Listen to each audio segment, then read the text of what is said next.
Hey guys, welcome back to the channel. I'm Jeff, this is Will to Live Outdoors, and today we're going to do a little upgrade to the 5th Gen 4Runner. We're going to install some ALphaRex USA Nova Pro 4 projector LED headlight. So anyway, we're going to get these installed. It should be a fairly quick install video. Real quick, just wanted to go over some of the reasons why I am upgrading the headlights. For me, the 5th Gen 4Runner is just so lacking, and it's possibly just the design of the headlight itself. The light pattern is horrible even with an upgraded bulb. You're also got a lot of light leak on the side, vibration on rough roads, and there's no sequential or an activation feature. The DRLs on the actual headlight is also something that I just find just off-putting. Let's take one last look at them before we get started.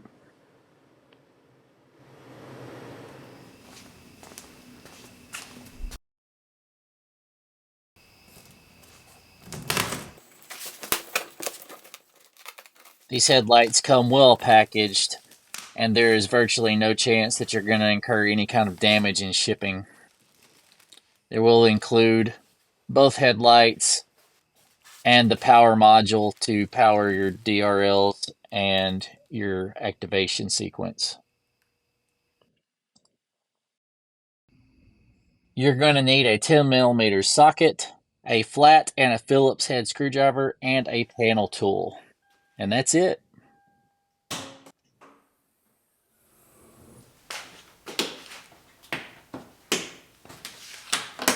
To release these clips, all you do is push down on the center of them, and that releases the pressure on them. And then just collect all of them. Try to be careful not to lose them. And what we're going to do is remove this top cover to be able to get to the back of our headlights.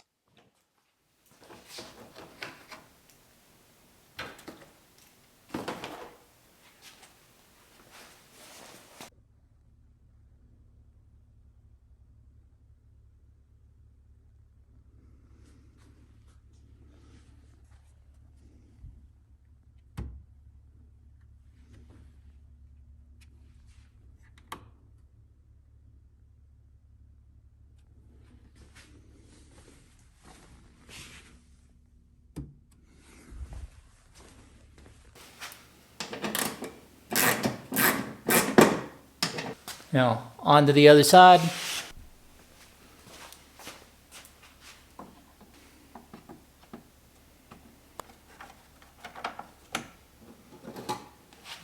It's got a little notch, and you just kind of pull it this way.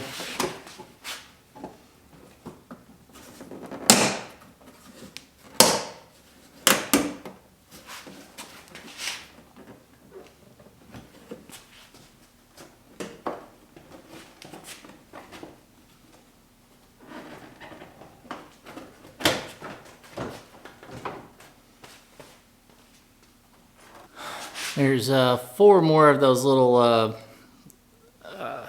push pins down below. So you want to make sure you get those, otherwise you could potentially crack this part right here.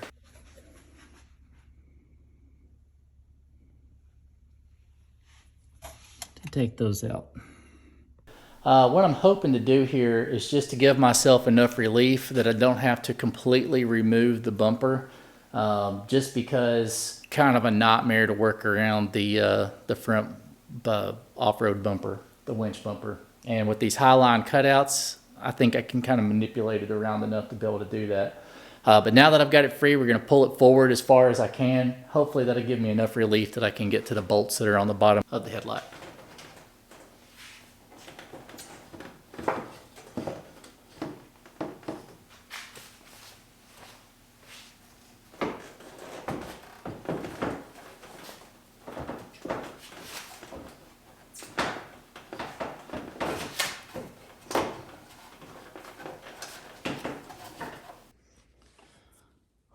All right, we've got a bolt here already loosened, a bolt here that's clearly visible.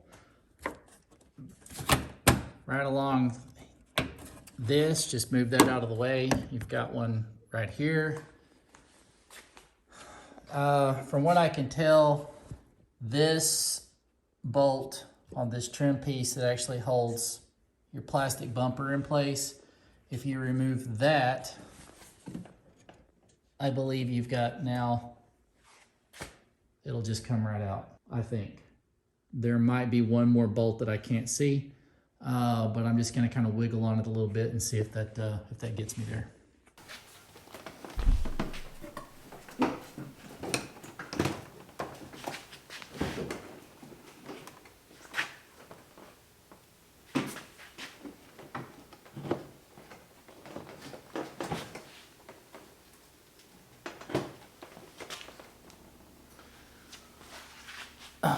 Hello.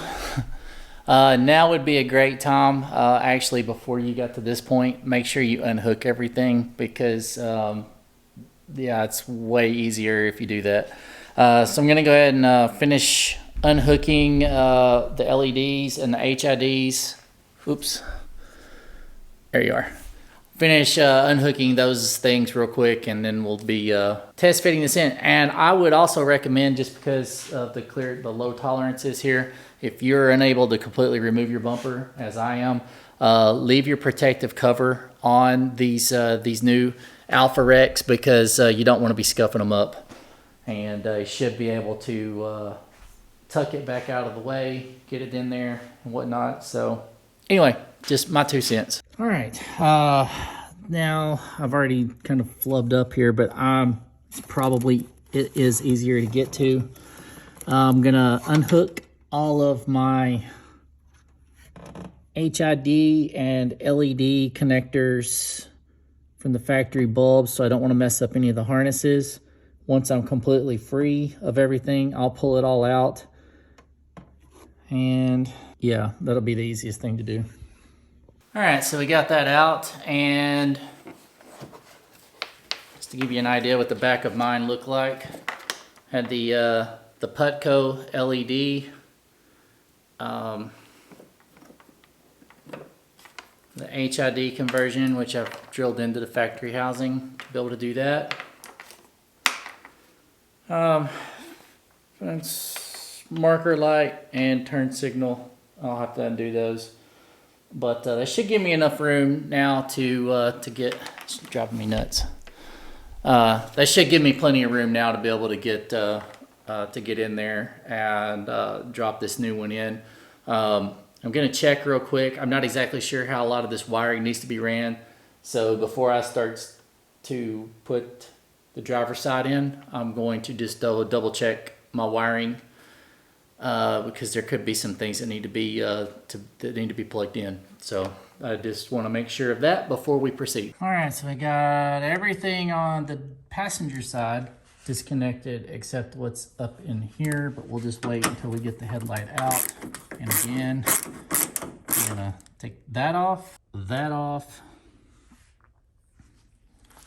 and then up inside here, you'll take this bracket, just one bolt loose off of it.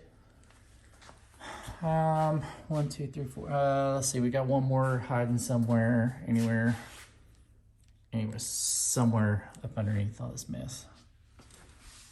There's another one. We have achieved step 1, remove the OEM headlights, and I have those out here on the ground.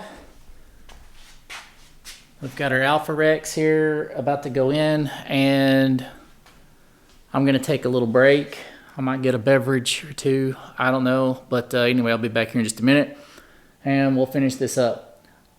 This actually is gonna be a little bit easier going back in, just because I can kind of control. I don't have to really worry about skinning anything up or anything like that.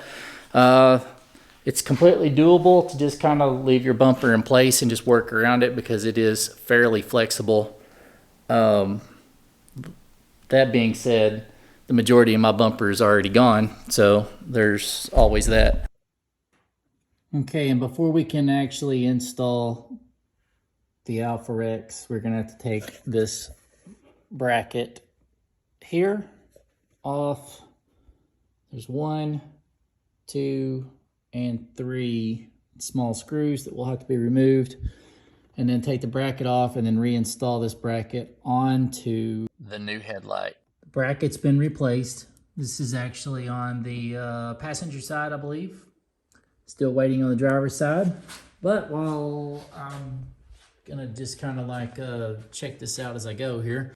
Anyway, so you've got to connect, you've got this little power device here. You can pick anywhere really, I guess you want to do this at, but what I plan on doing is I'm going to put my hot wire here, my ground wire I'm going to put right here. I'm going to put right here the ground wire.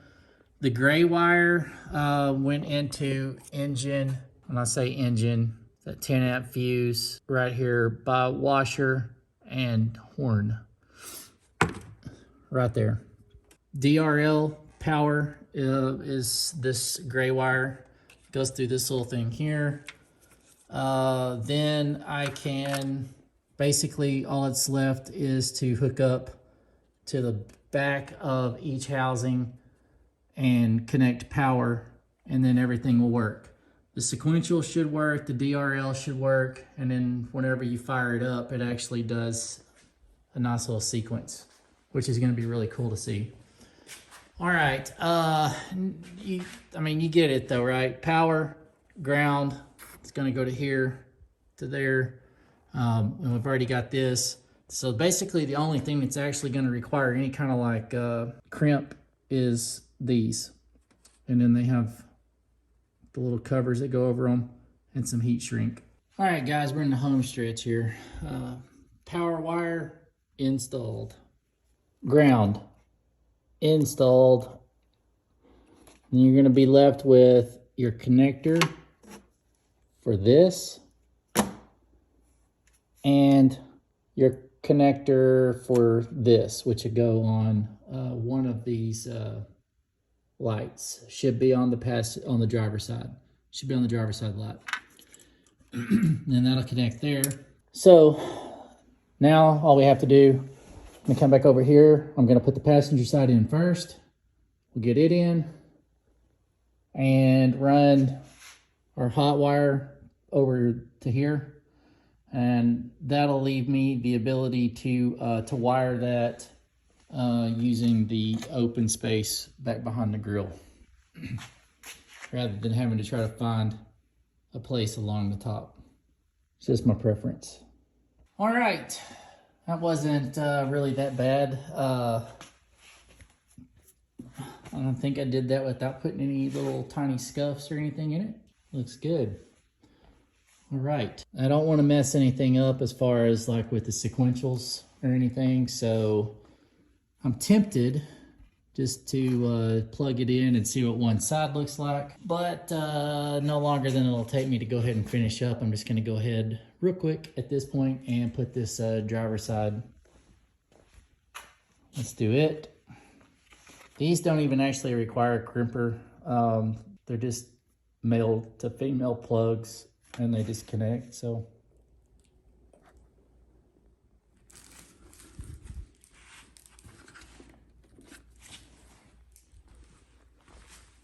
As we take a look at our work here, I didn't actually mention, but you are going to use the factory plugs, just like you would with your original headlight housings.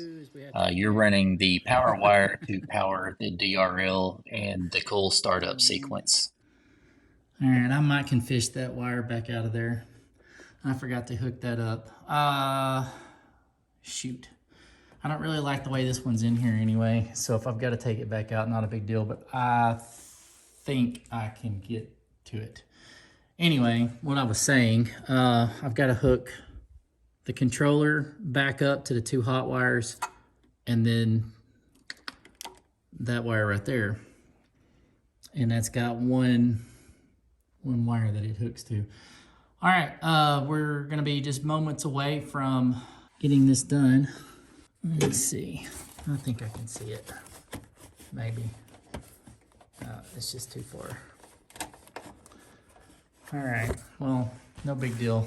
Let me just start back from that point there, and I'll hook that wire back up. Okay, it just took just a couple of seconds since everything's already undone.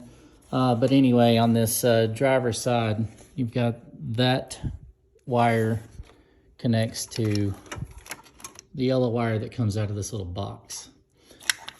So don't forget that. And anyway, all right, so let's just button it back up again real quick, and then we'll test this out.